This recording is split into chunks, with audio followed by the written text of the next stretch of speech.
All right, Assalamu alaikum. Food coma. That was like a 2.2 on the Richter scale. Assalamu alaikum. A little bit better, alhamdulillah. May Allah bless you all. Peace and blessing be upon you all. Thank you all very much. Peace be upon you all. And also, I just wanted to take this opportunity to thank you all for joining us for our lunchtime as well. As you guys probably know, the first portion of our class, we try to have it where it's lunch and just socializing, getting to know one another. So may Allah bless you all. May God bless you all for taking time out and joining us. And we're with our dear Shaykh Tarik, joining us from Mission Viejo, OCIF, Orange County Islamic Foundation, and South OC. So if you're in that area, as we had requested, if you're ever in that area, you want to visit Shaykh Tarik and his wonderful community, that'll be great, inshallah. Number two, we're going to continue our session, which we did sometime or a few weeks back, if I'm not mistaken, which was a beautiful topic, and that is just raising our kids in the environment, of course, that we're living in. And Sheikh Tariq, of course, is going to go into more depth upon that as well. If you had missed the first section, you can still join today, no problem. For part two, you'll still be able to, of course, understand what's going on, inshallah. But I would encourage you all to go back on our recordings and catch the stream on that as well, inshallah. We'll go till about 2:30-ish, and then we'll take some questions, QA at the end, and then we'll call it a session. Again, for those that are just joining, feel free to grab some lunch and drinks there in the back. And those that are online, welcome to you as well. And Sheikh Tariq, it's always a privilege and honor to have you with us. We're trying to get you caffeined up, So floor is all yours. Thank you. Jazakumullah khair. The spoiling stuff, it really needs to calm down. It's too much. Very appreciative of it. Bismillah walhamdulillah wa salatu wa salam ala rasulillah amma ba'd. I want to start off with a story in a moment in the life of the Prophet alayhi salatu wa salam. And this really follows up with what I mentioned on Friday. And for those who weren't here, I gave a short talk before the Q&A session about something that I noticed in my social group chats when something unfortunate happens in America. Now, as a country, we have many problems, and there are many major challenges that we really need to focus on, and we need to overcome, or else the future of this society isn't going to be so good.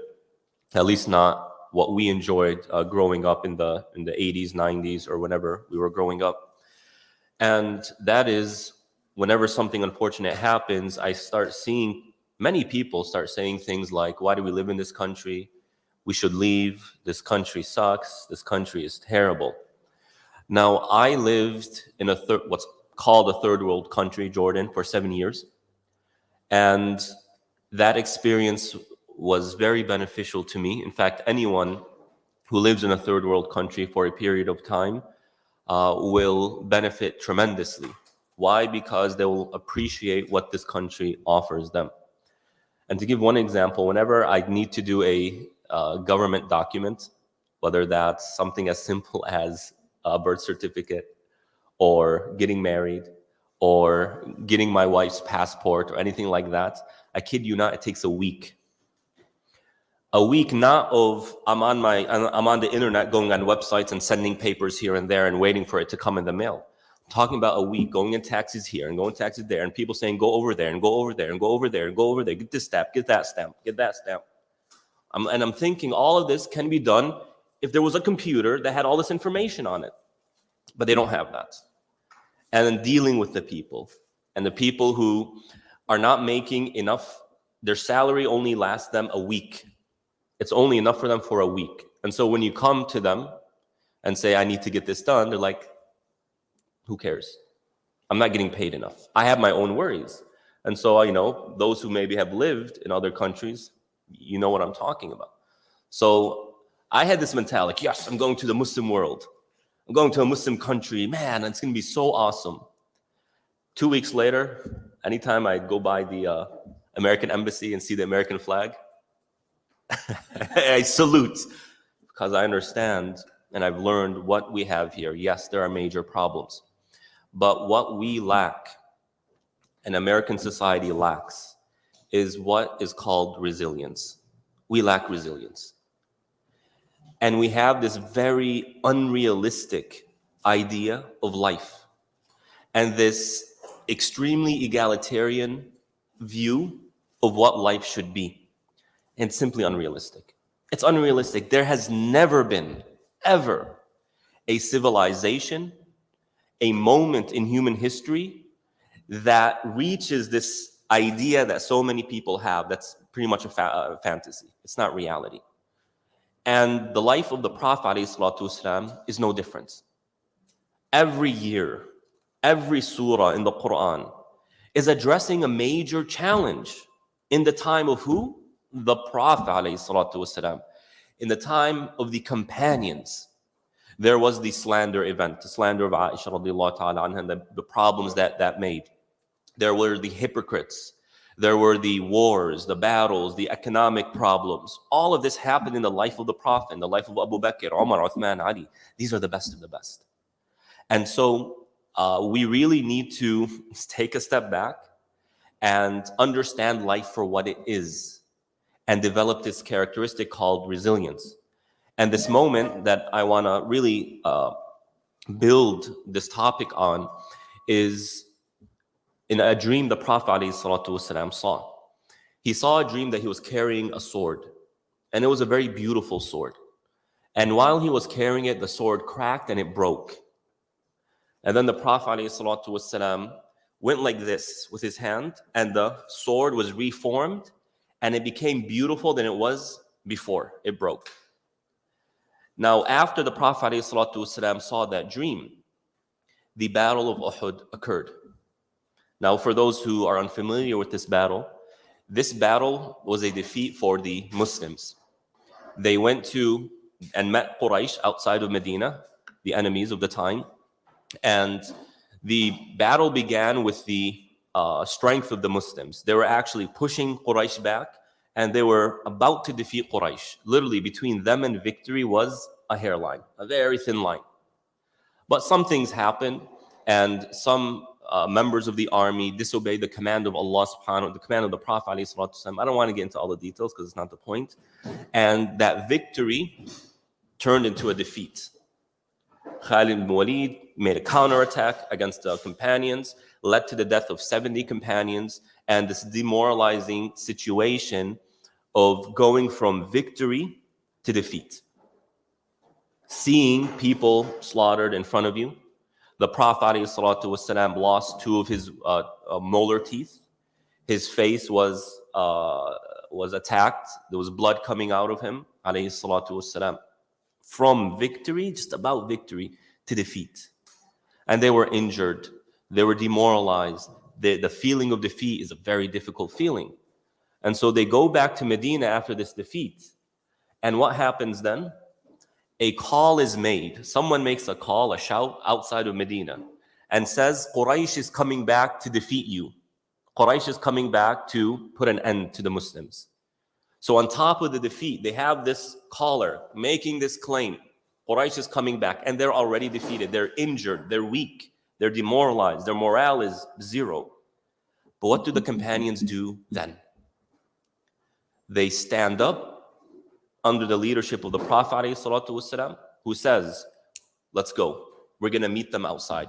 We're not going to wait until they come here. They get up and they go. Again, the feeling that they had, the injuries that they had, despite that, they got up and they went to meet the challenge. And Allah subhanahu wa ta'ala praises the companions for doing this. الَّذِينَ اسْتَجَابُوا لِلَّهِ وَالرَّسُولِ مِنْ بَعْدِ مَا أَصَابَهُمُ الْقَرْحِ. Allah praises those who answered the call of Allah and His Messenger after they were injured, after they were defeated. Right? Praises them for their resilience. And so the dream that we began with, the Prophet ﷺ explained it that the sword is his ummah. The sword is the companions. Beautiful, very strong, sturdy. The breaking of the sword was the defeat of Uhud. And the sword coming back together, even better than it was before, stronger than it was before, is their resilience. That when a challenge came to them, they rose to the challenge, and that made them stronger. That made them better. That made them more beautiful. This is the mindset, the mentality, the personality Allah wants us to have, that of resilience. And so what is resilience? Resilience is defined as the ability of a person to adjust to or recover readily from illness, adversity, major challenges in life. This is what we're talking about here. Something comes to me personally. Something strikes our society, our community, a major life challenge, a major difficulty. We have the drought, we have the economic situation, we have this war in Ukraine, we have the affairs of the Ummah, the Muslim world and all the difficulties they're going through. We have the threats of the far left and the far right, and we have the school shooting and all this gun violence. These are very, very severe life challenges. But as Muslims, what does Allah tell us to do? Be resilient, rise to the challenge. Rise to the challenge. And, difficulties and stress really are a type of fork in the road. When these things come to us, imagine a fork in the road. You have two options now. Either you view this situation negatively in an incorrect way, and that stress becomes detrimental to one's well-being. It weakens them. It burdens them. It deprives them of happiness, of stability.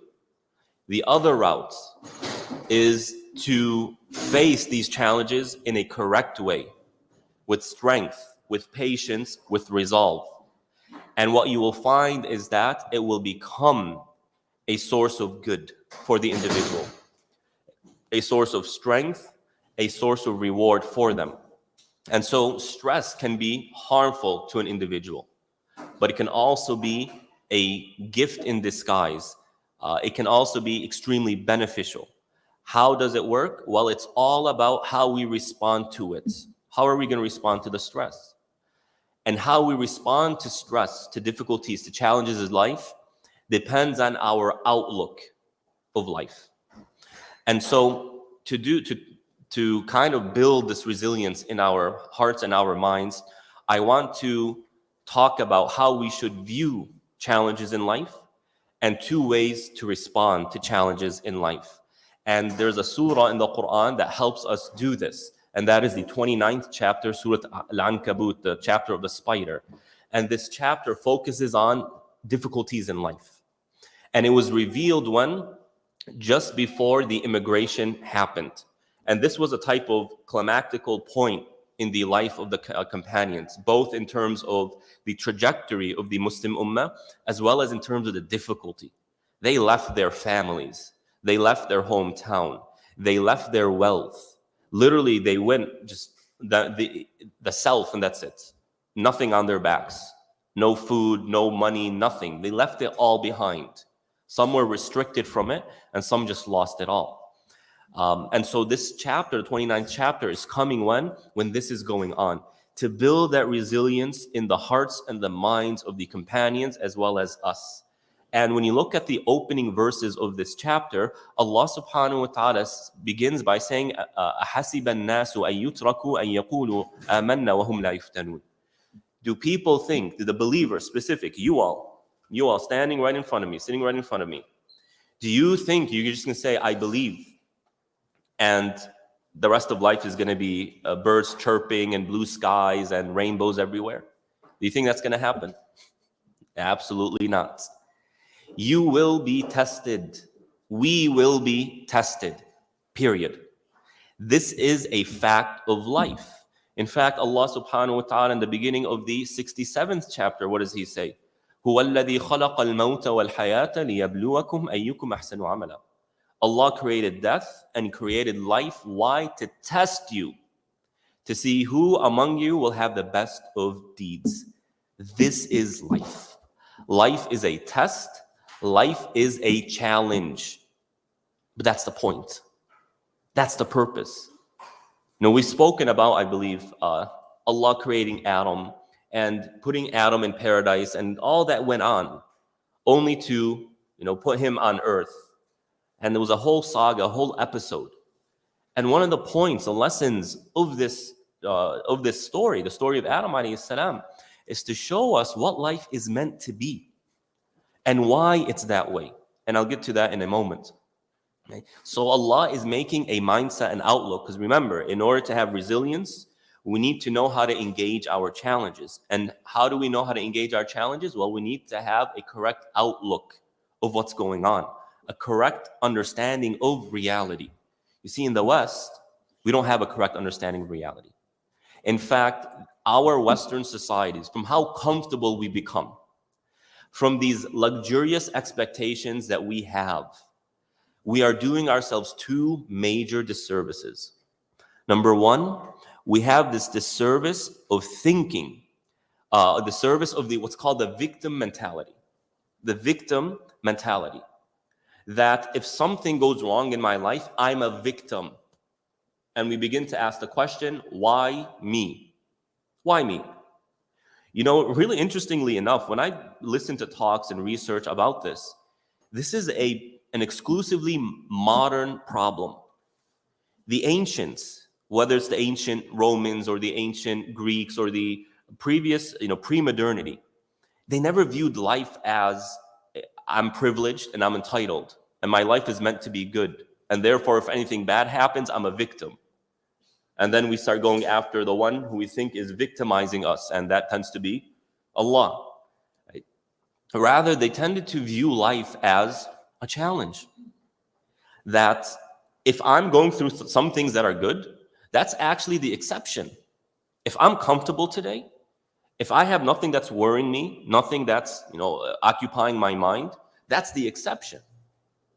And the rule is there's always something that's going to be stressing me out, that's going to be challenging me. I'm not talking about grand things. It could be small things like, am I going to be able to make enough money for the day? Am I going to be able to fulfill my responsibilities for the day? This is the outlook that they had. And as a result of that outlook, they were able to engage their challenges in a very positive way. And so the first disservice we are doing to ourselves in the West is this victim mentality. I'm a victim. I'm a victim. By the way, the LGBT movement uses this. We're the oppressed people. We're oppressed. We need extra, help. We need to be, given a pedestal because we're oppressed.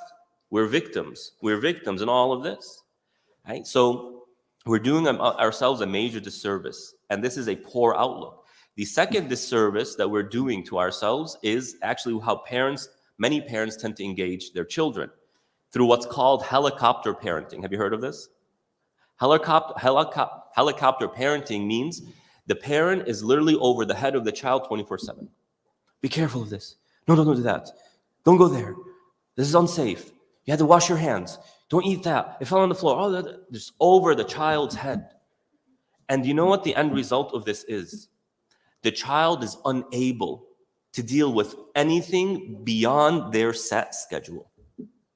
They're unable to deal with the changes and the challenges of life, period. And there are very interesting research around this. One researcher was asking kids from the younger generation, Gen Z generation, if you can do anything you wanted, just be imaginative, anything you wanted, what would you do? And this researcher said, I was getting answers like, I just want to go to the park, with my parents over there, the park, the local park. That's how far their imagination can go. Why? Because to them, anything that happens without my parents is too scary, too difficult. I can't deal with that. And all of this sensitivity that people have, you cannot criticize me, cancel culture. I cannot be in the same room with someone who might offend me. People go to researchers, speakers go to college who might say something that offends some people and then they make a protest. Part of this is the result of helicopter parenting. We're not letting our children live. We're not letting our children take risks, to discover, to build themselves, to learn that if I fall down, it's okay. I can get up myself. I don't need to see my parents. And as parents, when our children fall down, what do we tend to do? We start laughing. Who does this, right? Child falls down, something, small, a small fall. We start laughing. Why? Because the child looks around, doesn't know how to react, and sees how other people are reacting to learn how they should react. And so if everyone's, oh my God, what does the child start doing? Cries. But if everyone starts laughing, the child starts laughing. Well, he's learning, she's learning. And so the way we in the West are engaging ourselves and our children is creating this very negative outlook of life. That's unrealistic. If I fall, then, oh my God, the world is going to fall. It's going to fall apart. I'm not supposed to feel any pain. I'm not supposed to feel any discomfort. Some of that, again, goes back to how we have trained ourselves to view the world, and some of it has to go back to how we were disciplined, how we were raised by our parents, and how society raises us. School, for example, the child is in a closed environment, protected environment, severely restricted environment, to the extent that if the child wants to go to the bathroom, he has to ask for permission, right? Now, I'm not saying just don't let there be any organization. If these kids are left to do whatever they want, it's going to be chaos. But this over-organization, these unnecessary restrictions create this weakness. Why? Because it doesn't present challenges to the child to learn from, to need to overcome, to be able to feel safe despite the challenges of life. And so we're doing ourselves a great disservice. And Allah subhanahu wa ta'ala is countering this rhetoric, countering this outlook. He's saying, guess what? It's going to happen. Be prepared mentally. Be ready. It's going to happen to every single one of us. And oh, parents, as much as we try to protect our children and to make them feel comfortable and to push away any problems from the lives of our children, Allah subhanahu wa ta'ala says something else. Right? Allah subhanahu wa ta'ala says, هل أتى على الإنسان حين من الدهر لم يكن شيئا مذكورا إنا خلقنا الإنسان من نطفة أمشاج نبتليه فجعلناه سميعا بصيرا إما شاكرا وإما كفورا. In Surah Al-Insan, Allah subhanahu wa ta'ala says, we created humans from a fluid, and we created them to test them. So, O mother, when the child is in your womb, when you look at your child and you cradle them and you love them and you cherish them, Allah is telling you Allah created that child to test that child. And when Allah wants to test someone, He's going to test them to see how they're going to respond, not how the parent is going to respond. And so tests will come to the lives of our children, whether we like it or not. And these tests will be so unique to them that as parents we'll be able to do nothing about it. Oh, my child, as much as I'd love to help you, there's really nothing I can do for you. This is between you and Allah subhanahu wa ta'ala. That could be something like your child is going to college now, and they're out of your sight for many hours in a day. Well, do you think that they're just going to listen to everything you say, every single advice that you give them? Not at all. They're going to have to make decisions. And so we need this outlook. Why? Because when this becomes our outlook, we as parents know what we need to do then. And that is not to do what we're doing in the West. And that is to try and pave the road for our children. Allah is saying, you can't pave that road. Allah's qada and qadar, His decree, will not allow the road to be paved. And there's a wisdom behind it. But rather now we need to prepare our children for the road. This is the outlook of Islam. This is the outlook of the Quran. So do you think you're just going to say, I believe, and you pray 5 times a day, and you do your fasting, and you do all of this stuff, and nothing harmful is going to come to you? No challenges in life are going to come to you? Allah then says in the verse right after, in Surah Ankabut, وَلَقَدْ فَتَنَّا الَّذِينَ مِنْ قَبْلِهِمْ. We tested the people before you. We tested Nuh alayhi salam, we tested Adam, we tested Abraham, we tested Noah, we tested David and Solomon, and we tested Moses, and we tested Jesus, and we're testing the Prophet alayhi salatu wasalam, and we're testing the companions, and you all are no different. If there was someone who didn't need to be tested, it would have been the prophets. If Allah tested people based on His love, meaning if the more He loves someone, the less He tests them, He wouldn't have tested the prophets. So how about us? If the prophets were tested, we're going to be tested. If the prophets went through difficulty, the difficulty of dealing with a society, the difficulty of dealing with illness, with dealing with poverty, with dealing with da'wah, whatever it is, with our children, with our families, then we're going to deal with certain challenges in life. So don't try and avoid it. You can't. It's coming to you. Allah's qada and qadar, His decree, is going to make it come to you, no matter how much you try and run away from it. As Allah subhanahu wa ta'ala says about death, قُلْ إِنَّ الْمَوْتَ الَّذِي تَفِرُّونَ مِنْهُ فَإِنَّهُ مُلَاقِيكُم. Death that you're trying to run away from, death that you're trying to avoid, you're trying to protect yourself, it's going to come. Sooner or later, you cannot end it. You cannot outrun it. You cannot deceive it. It comes, and it comes when it's meant to come. And tests are the same way. So we need this outlook of, I need to prepare myself and my children for the road and not pave the road for my children. The second one is a very ineffective, as we see, a very ineffective strategy. It's going to fail. But rather, the first one is the way of the Quran, the way of the messengers, and the way of the people of Iman. And so we're having this outlook, we're building this outlook that it's going to happen, it's inevitable. But why did Allah subhanahu wa ta'ala make life about tests? This is very bleak. It sounds very bleak. Do you agree with me? You think this, my life is a test, my life is challenge. That sounds bleak. But what I want to challenge you to do is the following. It's bleak because of the way Western society has taught us to view life. But when we understand it as per the Quran, we will find that it's actually not bleak. It's actually quite exciting. And by the way, a believer is someone who seeks refuge from tests. And it is a foolish person who says, I can't wait till Allah tests me. I want to prove myself. You know, there was one man who was starting to say that. I want Allah to test me. And when He tests me, I'm going to be a grateful person. You know what happened? Allah tested him. And He tested him with some sort of urinary condition where it's difficult for the body to release urine. Right? I don't know what the scientific term for that is. And he would walk around, and then whenever he'd see young individuals, young men, he would say, make dua for your uncle because he's a liar. I said, if Allah tests me, I'm going to be patient and I'm going to be grateful to Allah. And when Allah tested me, I failed the test. Right? So this isn't a call to this, overly zealous mentality where I want to be tested. No, we seek refuge in Allah from being tested. And this is what, again, the Prophet teaches us. Never wish to meet your enemy. Never wish to meet your enemy. But if you meet your enemy, then ask Allah for thabat, ask Allah for steadfastness. So we say, oh Allah, divert all difficulties from our lives. But if and when a difficulty comes to me, then I ask you for help. I ask you for steadfastness. I ask you for patience. So our view that life as a challenge is bleak, we need to change that to coincide with the Quranic understanding. How can we do that? Well, let's look at the word challenge or test in life, and that is bala. Bala.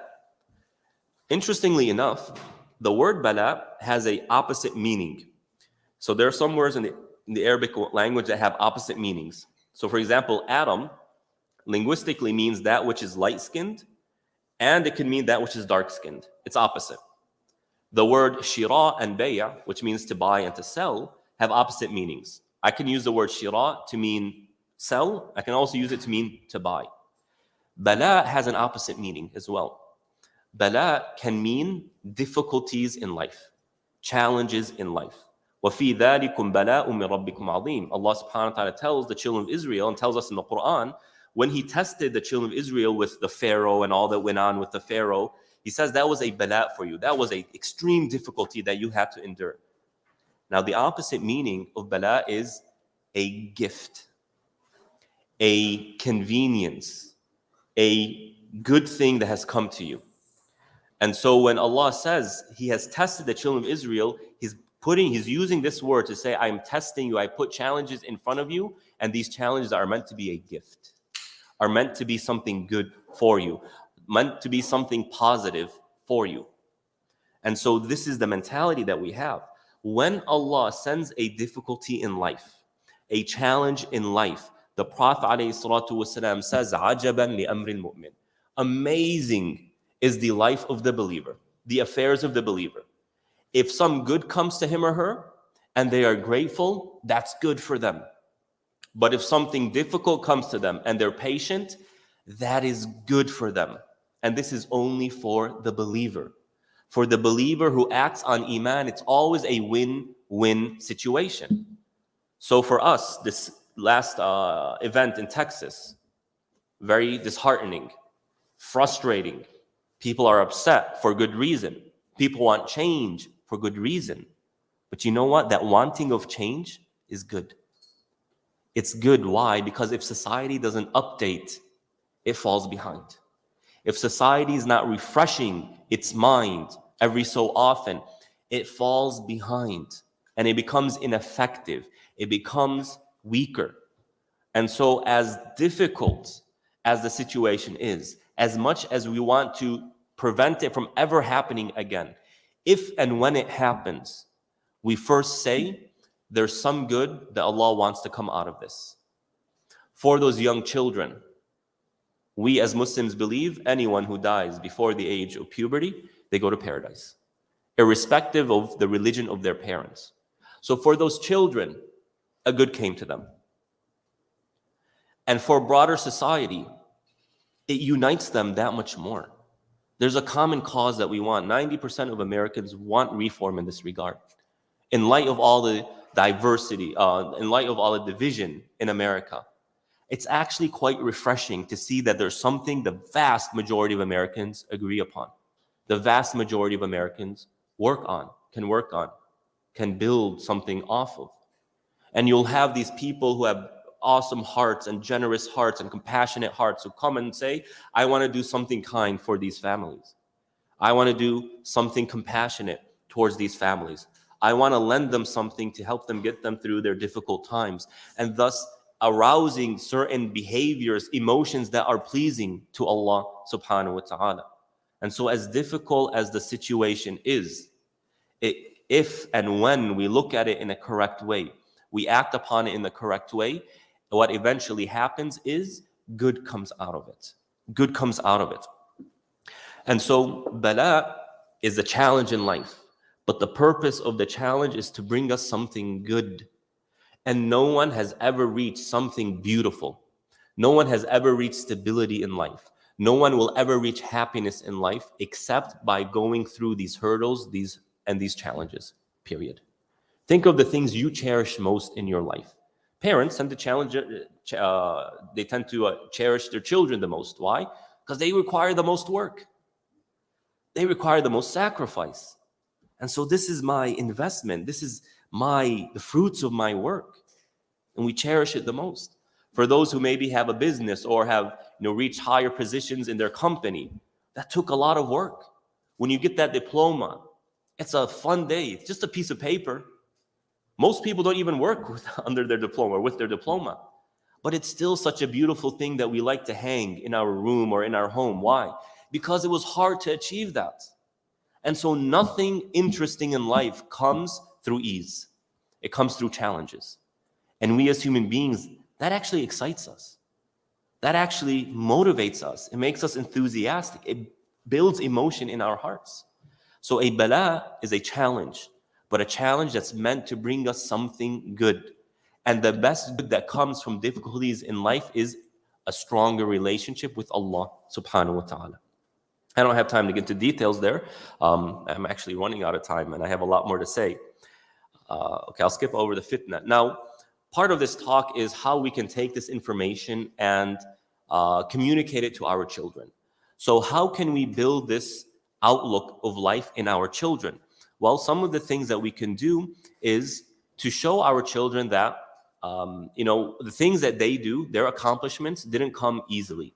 So if your child is in grade school and they want to get an A or they have gotten an A on a test, ask them the question, how did you get an A on that test?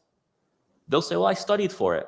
Okay, did you enjoy studying or was it kind of a bothersome or would you have rather been doing other things? Of course, I think we know the answer to that. And then you say, look, in order to get something good in life, you have to go through a challenge. You had to challenge yourself. You had to overcome that challenge. And that's why you got an A. But if you wanted to be lazy, if you wanted to keep yourself comfortable just playing video games, you could have done that, but you wouldn't be enjoying this A that you got. Also, we can tell them that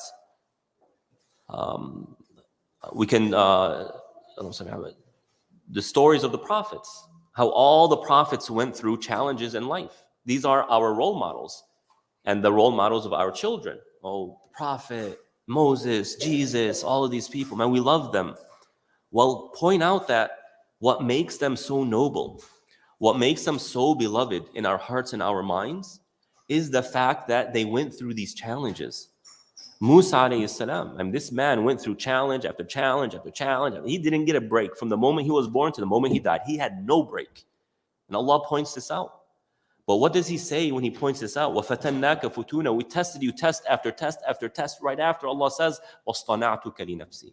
These tests developed you to become so close to me. And so we teach our children the stories of the prophets, how these noble men who we look up to, they endured challenges. And that's what made them so awesome and so revered in our hearts and our minds. Or favorite movie characters. Look at all superheroes, every single superhero, whether it's DC or Marvel. I challenge you to bring me one superhero that doesn't have a history of going through some sort of difficulty. All of them. I mean, think about it. Wonder Woman.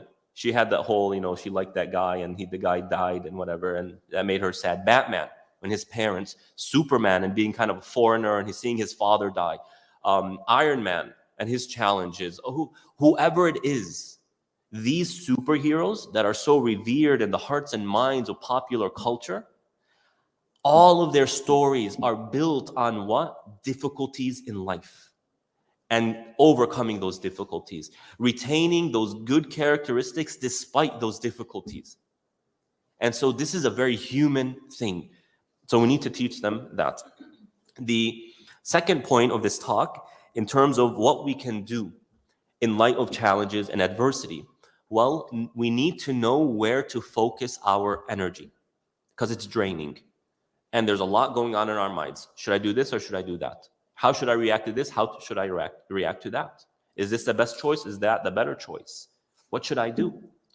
And someone who succumbs to the challenges of life, succumbs mean they fall into depression as a result of the challenges of their life.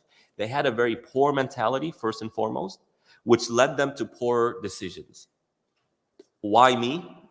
Why is this happening to me? It seems like everyone on Facebook and Instagram and TikTok are having such good lives and this facade that we're having to deal with. Yet here I am and I'm so unfortunate. And they isolate themselves. And so notice one of these symptoms of depression is what? Excessive sleep. A lack of interest in things. The person isolates him or herself. But what is Islam telling us? Stand up, rise. And what does Allah say in the beginning verses, opening verses of Surah Ankabut? He starts giving us the outlook. You're going to be tested as the people before you were tested. And then what does Allah subhanahu wa ta'ala say? وَمَنْ جَاهَدَ فَإِنَّمَا يُجَاهِدُ لِنَفْسِهِ. Whoever strives and struggles, you're benefiting yourself. Rise to the occasion. What's the worst that can happen? The worst that can happen is that you succumb. You literally die as a result of your difficulty. But if you die striving in a way that pleases Allah, then what's the end result of that? Where? What's the end result? Martyr, paradise. And so what does Allah tell the companions to say? قُلْ هَلْ تَرَبَّصُونَ بِنَا إِلَّا إِحْدَى الْحُسْنَيَيْنِ. Talking to Quraysh, one of two things is going to happen between us and you, O Quraysh. Either we're going to be victorious and we're going to enjoy that, or you're going to kill us and we're going to be martyrs in paradise. This is the outlook. So act, strive. وَمَنْ جَاهَدَ فَإِنَّمَا يُجَاهِدُ لِنَفْسِهِ. Strive and struggle. You have something to gain from striving and struggling. You see a difficult time. Yes, the emotions are natural. In fact, that's quite human. We need to feel sad when something sad happens. The Prophet ﷺ would feel sad when something sad happened. He would feel concerned when something concerning would happen. He would feel bothered when something bothersome happens. That's natural. But what was his reaction every time? They stood up and they rose. They stood up and they met the challenge. They stood up and they put their trust in Allah subhanahu wa ta'ala, and they met the challenge and they found victory after victory after victory after victory, and they became the legends that we know them to be. And so look at this mindset, look at this way of engaging challenges versus the isolationist outlook, versus the victimization outlook. I'm just a victim. Why me? Why me? Why me? For them, it's defeat after defeat after defeat after defeat. And so rise, strive and struggle. Strive and struggle for the challenges. Become the leaders. Every difficulty is an opportunity in disguise. Every challenge is something that's meant for us to grow. We have the most to gain out of this. Inna Allah la ghaniyun 'anil 'alamin. Strive and know that Allah is self-sufficient. There's nothing in it for him. You see, one of the problems between parents and children, between children and parents, is that the children don't trust their parents. My parents are telling me to do these things because there's something in it for them. It just fits their mentality. It's what they want. And the child does not know how this is meant to help them. And this creates this distrust. Allah subhanahu wa ta'ala is saying, you see the challenges in life that you're going through? It's not for Allah. There's nothing in it for him. It's for you. It's for you to grow and to become better.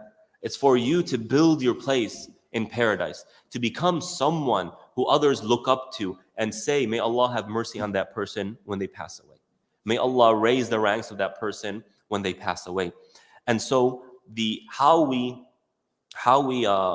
deal with our challenges, how we practically deal with them is we strive and we struggle. We strive and we struggle.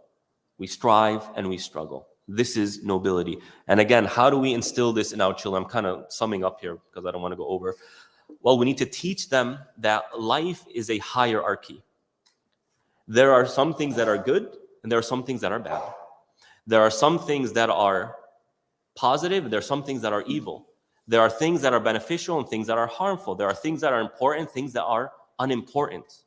And there are things that are extremely important and somewhat important and not really important at all and very unimportant.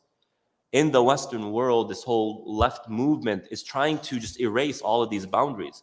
It's like everything goes and everything is the same level. There is really no such thing as good and better and everything is good. If you feel it, it's good. That's it, period. You make your own good. No. There is good things in life and there are important things in life and there are less important things in life.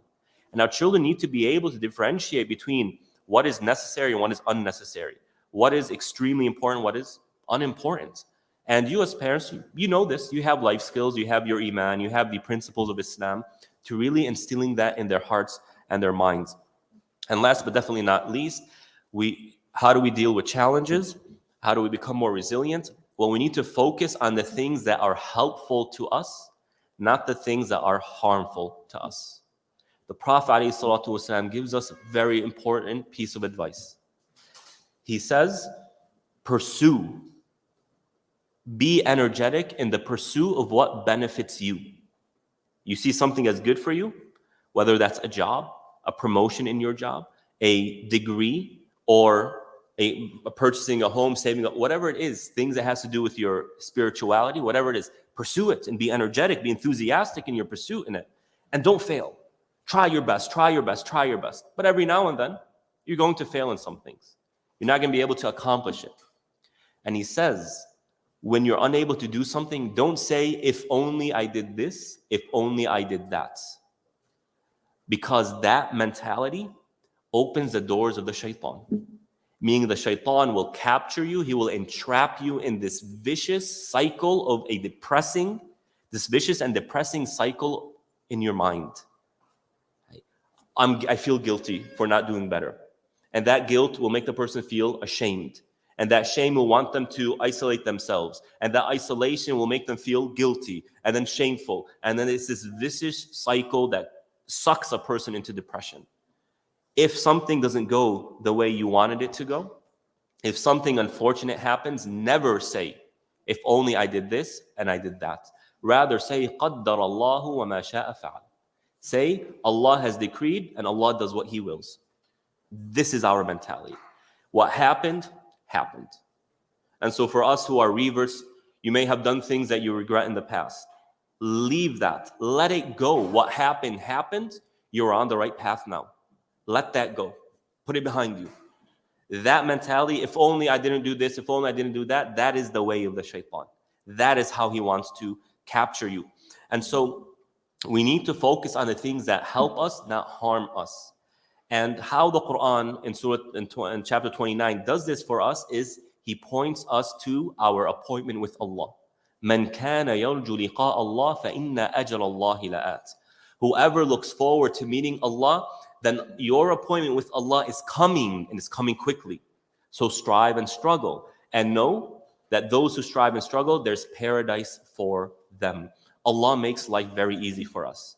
And He makes a lot of our decisions very simple for us by simply asking the question, which which choice, which action is more pleasing to Allah? Which one will get me closer to paradise? Which action, which decision do I want to stand in front of Allah subhanahu wa ta'ala with? Wallahi, it makes life a lot easier. It makes it a lot easier. And it turns challenges into that blessing. Allah subhanahu wa ta'ala says challenges are meant to be for us. Allah created us to have mercy on us. He didn't create us to put us through misery. But part of that mercy for the human experience is the striving and the struggling. And anyone who likes hiking and has hiked up a mountain, how does it feel to reach the peak of that mountain? How does it feel? It feels really, really good. And that view from up there is fantastic. It's beautiful. But none of us got up that mountain without losing their breath, without needing resources, water. None of us got there by a shortcut. None of us got there in an instant. And so this is life. Allah sends us these challenges because through those challenges, we truly live life. We can feel life as something beautiful. But sitting behind closed doors, watching TV, playing video games sucks life out of us and makes us feel depressed. So strive and struggle. That is the purpose of this life. This is why Allah put us on this earth, to see which of us is going to be the best. And I conclude with the story of Salama. Salama, radiallahu ta'ala anha, was married to Abu Salama, the father of Salama, and she loved her husband dearly. Loved him to death. And he was so kind to her, so merciful to her, so generous with her, so compassionate with her. She loved him to death. But Abu Salama died after one of the battles. He got hit and he died shortly after. And he passed away, and she had to bury her beloved and dear husband. And she was weeping, and the Prophet ﷺ passed by her and said, O Salama, say, Inna lillah wa inna ilayhi raji'un, Allahumma ajurni fi musibati wa khulufni khayran minha. O Salama, say, to Allah we belong, and to Allah is our return. O Allah, reward me for my calamity and replace it with something better. And she said it. She said it. And then she said, Ya Rasulullah, but who's better than Abu Salama? Who's better than this man? A few days later, the Prophet ﷺ comes and asks for her hand in marriage. And she said, the Prophet is better than Abu Salama. So sometimes when we are dealing with difficulties, we might think that, how can this be replaced? How can I get over this? How can I get through this? How can I experience happiness after dealing with this? Well, Allah subhanahu wa ta'ala is capable of doing all things. And the very last verse of the 29th chapter, my personal favorite verse in the Quran, is, I just slipped my mind, subhanAllah. وَالَّذِينَ جَاهَدُوا فِينَا لَنَهْدِيَنَّهُمْ سُبُلَنَا وَإِنَّ اللَّهَ لَمَعَ الْمُحْسِنِينَ.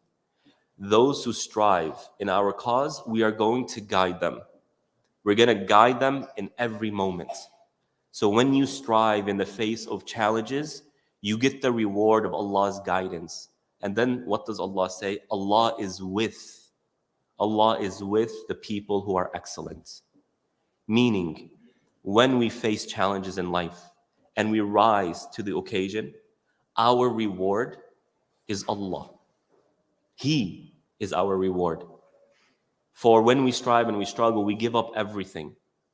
We make decisions for the sake of Allah.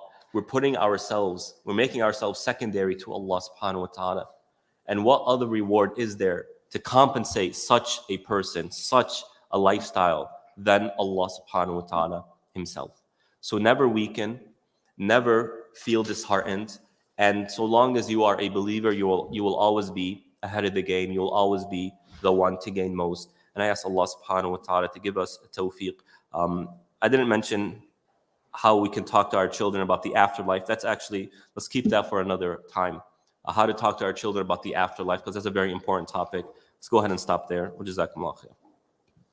All right, Shaykh Tarik, thank you so much. May Allah bless you. Shaykh Tarik, of course, visiting us from OCI of Orange County Islamic Foundation. May Allah bless you and reward you. Beautiful topic, and I think struck a chord in everyone's heart here. May Allah bless you all. So we have some time for, of course, questions. So feel free if you have any questions here on site. I'll come around with the mic for the online audience. And online audience, if you want to drop your questions in the comment section, we can do that as well. Sister Brenda, we'll start with you. Assalamu alaikum. I just want to say thank you because I'm having a very hard time right now.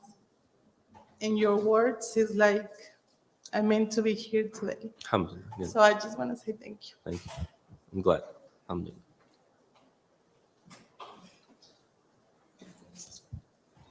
All right, questions here on site? Yeah, Sister Priscilla, come your way.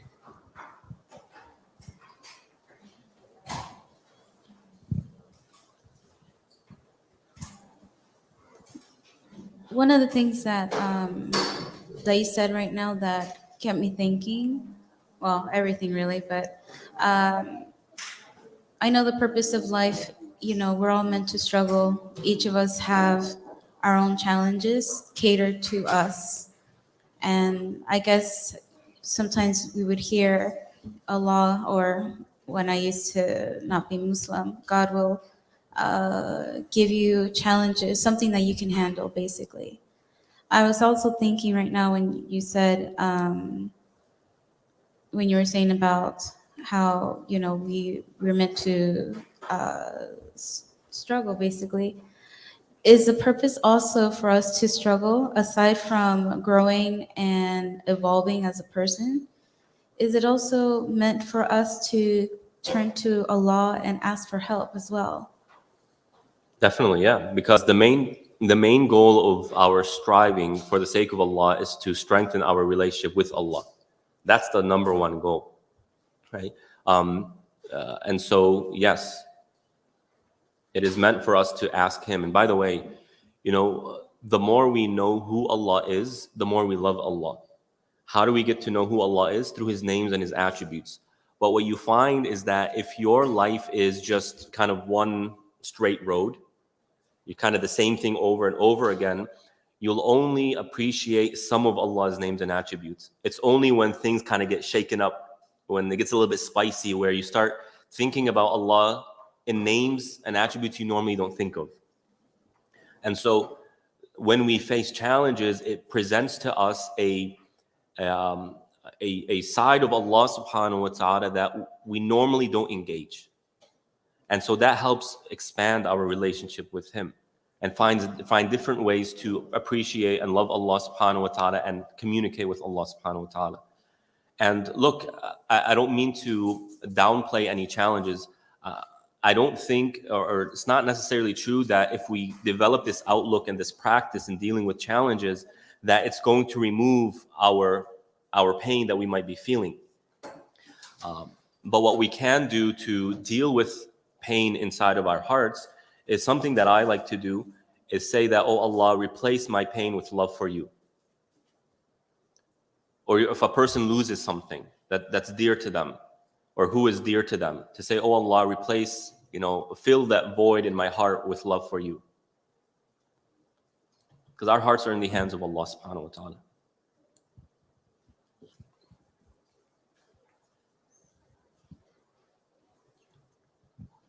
All right, thank you all for your questions.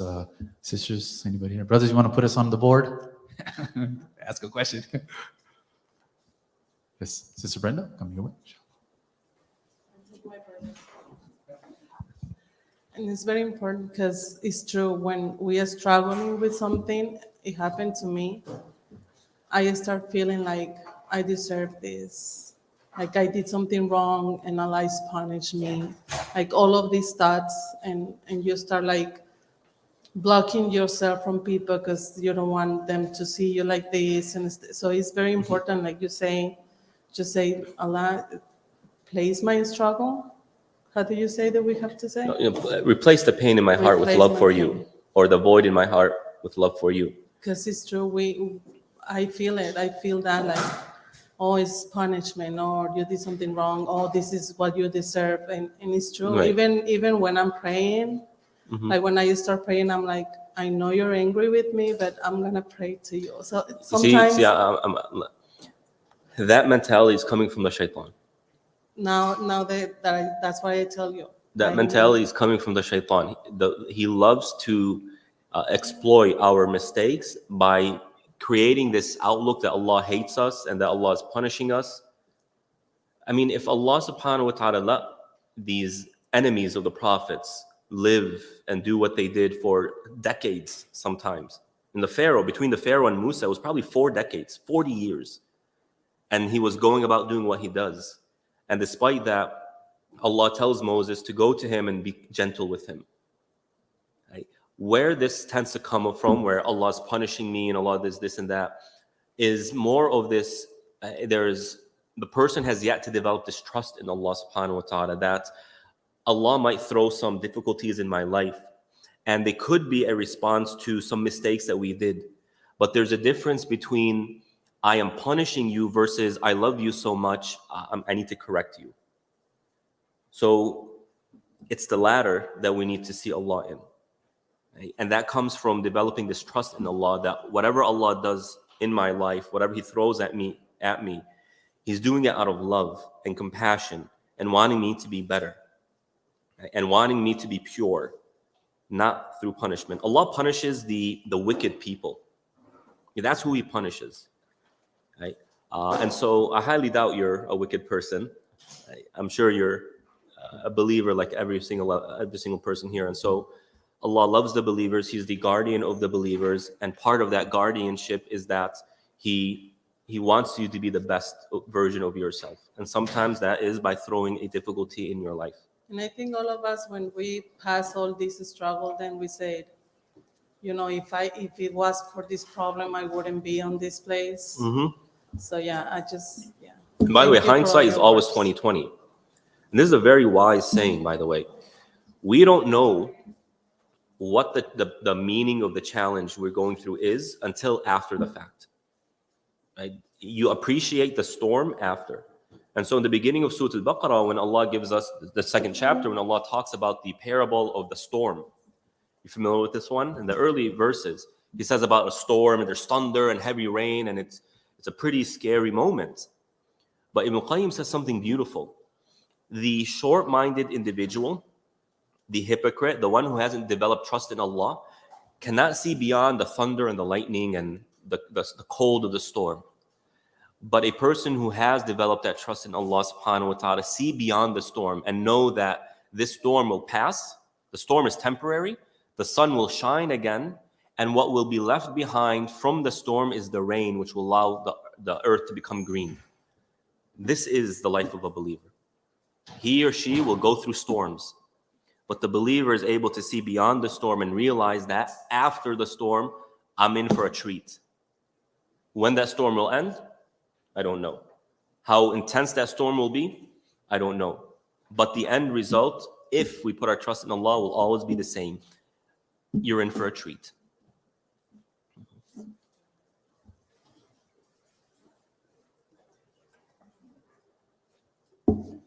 Assalamu alaikum. Alaikum salam. Alhamdulillah, being a Muslimah for this is my 4th year. 4th year? Yes. MashaAllah. Some people have told me, some Muslims, that whenever I been tested, that means that Allah just loves that person so much.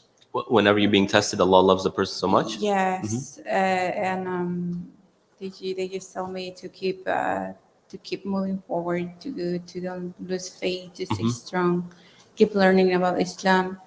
And I'm like, but how will that apply to a person that is in pain? How will that person will be able to feel that love from Allah? I mean, times tend to get very hard in my case, since I converted to Islam. Alhamdulillah, I'm still here. Alhamdulillah, I'm still Muslimah. And I just don't seem to understand how is it that a person that gets tested means that Allah loves that person so much. Right. So that's a very insightful question, and there's a lot that can be said here. And there's a lot of complexities. You know, the Prophet ﷺ says, if Allah loves someone, He tests them. Okay? And generally speaking, we human beings, when we care about someone, we tell them they're wrong when they're wrong. Right? If you really care about someone and you see that they're doing something wrong, we tell them. That's part of that friendship, that loyalty, that guardianship between people who really care for each other. So Allah subhanahu wa ta'ala, when He cares about someone, He engages that person.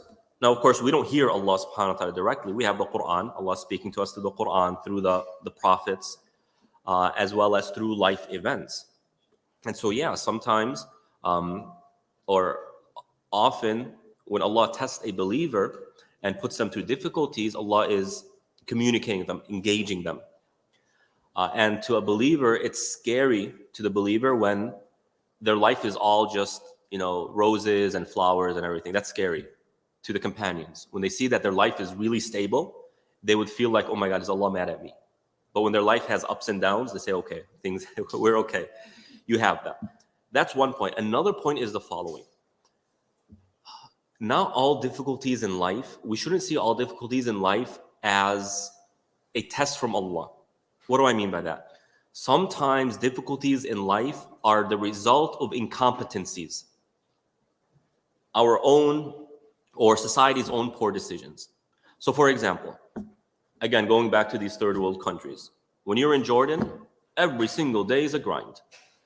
Every single small action you need to do is difficult. And I kid you not, parking is a nightmare. I remember this. It's like, oh my God, I need to go to the grocery store. I would be worried about where am I going to find a parking spot, right? Yeah, you know, there's a spiritual role in that there is this expiation of sins, and if you're patient with that, you get reward for that. There's a way of spiritually engaging that. But that worry is the result of the incompetency of the government. Does that make sense? Right? And when you look at the Western world, where there's a lot of conveniences and you go park, and hey, no one worries about parking in a Walmart parking lot. It's not a worry. In Jordan, it's a worry. Literally, it's a worry. Driving there is very stressful. And we shouldn't see the comforts that we have in America as Allah is rewarding them. But rather, people worked and they made good decisions and they gave us these conveniences. Does that make sense? Right? So there's a spiritual way of engaging everything, but not every event outside of our hands is a direct communication from Allah subhanahu wa ta'ala, if that makes sense. Everything is in Allah's qada and qadar, I'm very clear. Everything is under Allah's will and His decree. But, you know, giving these examples, we're not going to say that Allah is punishing these people because, or through these difficulties in driving and parking. That's the incompetency of the society or the government. Does that make sense? So we find ourselves in certain challenges that really are our own fault, like the marriage crisis in America or in the Muslim community in America. That's really our own fault. Allah gives us ways of easily getting married. Society has made it difficult for us. Right? Like, for example, most people, what's the average age of getting married in America? 28, 29, say something like that. Well, a person goes through puberty at the age of what? 12? 11? Well, Allah physiologically created man and woman to be ready for marriage, or at least engage in a marital relationship at that age. And the prime of that physiology goes until about 30. When do we start getting married? At 30. So how about those 12, 13, 14 years where the Muslim youth, men and women, have to deal with this and the frustrations of their desires, the frustrations and the pressures and all the content that you know I'm talking about, the evil content that's at their fingertips, literally, right? That's our fault. That's our fault. And we can change that.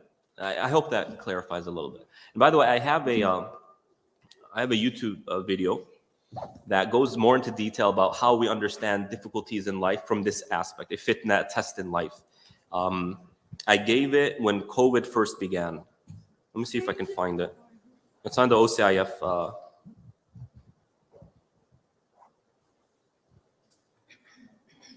Also, I have a YouTube channel. Let's see here.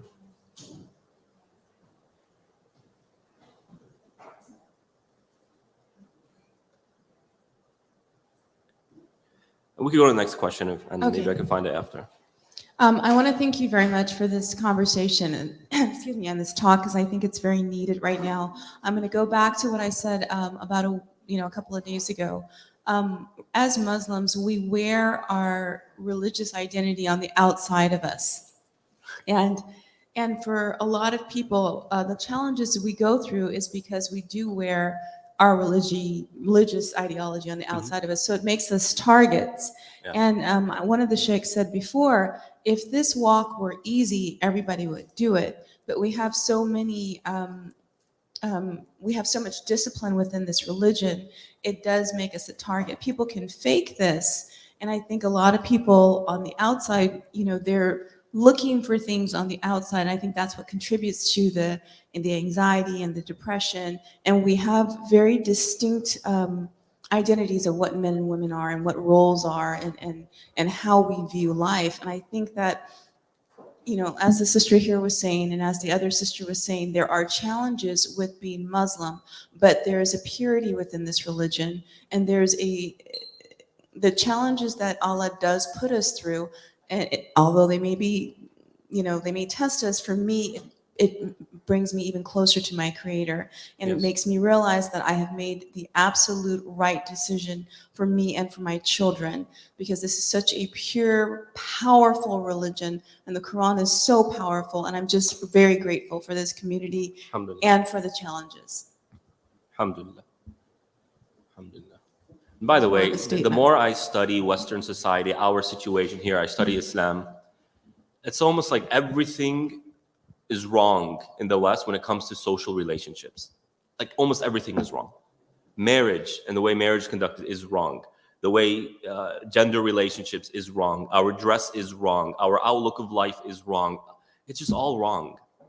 It's not natural. It's not natural for us to be behind closed doors most of our days. Our children, I look at my 4-year-old who has so much energy, wants to play, wants to be with other kids, and he's stuck in a small home.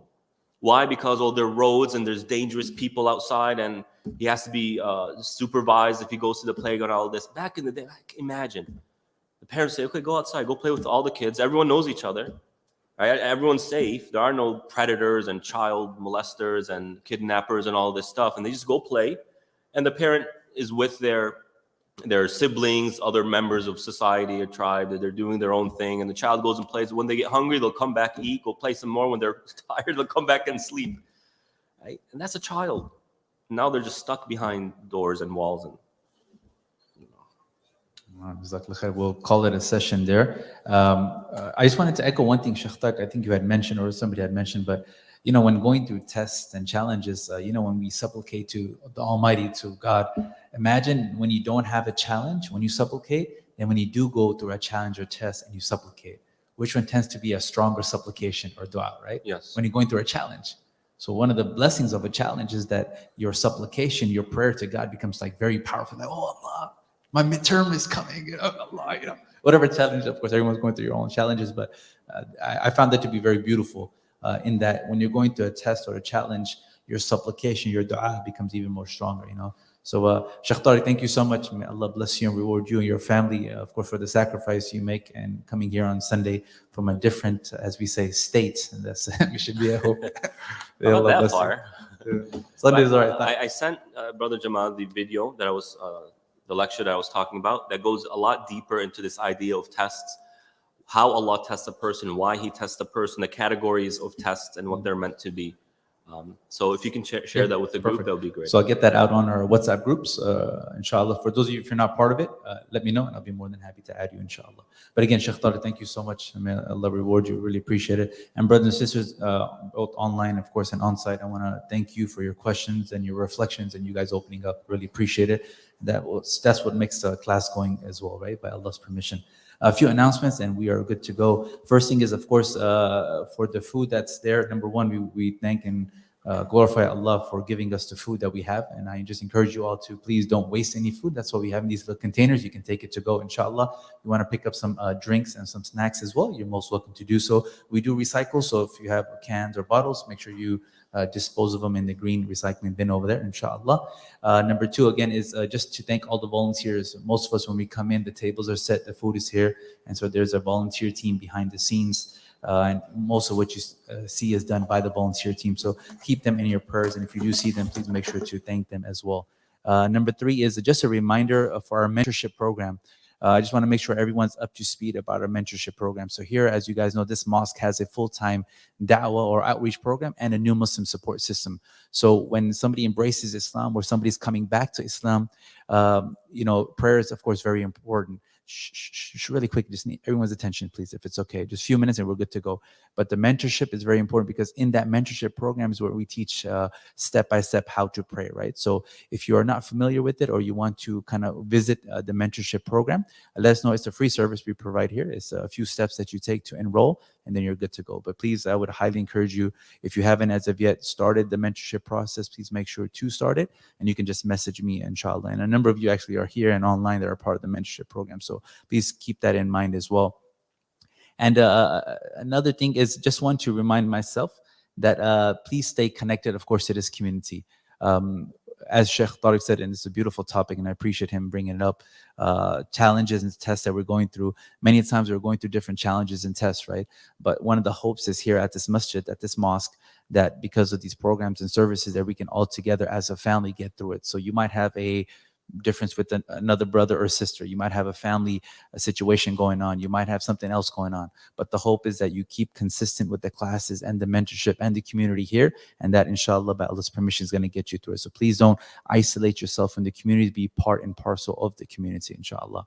And lastly, of course, we have a number of people here, and I thank you all. Some new faces, so welcome everyone. But I also have some family members that are here that I wanted to highlight, and she's gonna kill me, but it's all right. But my sister is here, Ambreen, my older sister. She's here. She's coming older from the LA area, so I appreciate that. With my wonderful niece Inaya, and my brother-in-law Zach, who's joining us here as well, alhamdulillah. So they're here visiting, enjoying, and here to support in the class as well. So thank you all very much. And you guys are probably tired of me by now, right? A lot of announcements. It's okay. I'm gonna hold on to the microphone. We'll keep going. Inshallah. All right. So we'll call it a session again. Thank you all very much. If everyone can help me out, we're gonna put the tables and chairs away and the racks. Refreshments are here, and then we'll see everyone back on Friday for coffee with the Shaykh. Please don't forget 6:45 this coming Friday. Assalamu alaikum.